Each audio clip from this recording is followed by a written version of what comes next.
পুরনো সেই দিনে দেখুন এখনো গ্রামের দিকে ট্রাক্টরে করে কি সুন্দর চাষ হচ্ছে। এসব দিন আর দেখাও যায় না। কি সুন্দর দেখুন চাষ করছে ট্রাক্টরটা, কত সুন্দর লাগছে না? ন্যাচারাল একটা ভিউ। চাষাবাদ দেখতে খুব ভালো লাগে। ছোটোবেলায় আমরা দেখেছি অনেক, এখনও হচ্ছে। দেখুন রবারের চাকার উপরে দুটো এক্সট্রা চাকা লাগানো আছে, যেগুলো মাটিতে আর কি কাদাতে এই চাকাগুলো সাহায্য করে করার জন্য।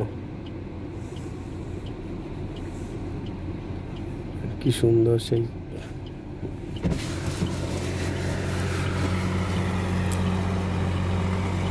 মাটি মাটি গন্ধ।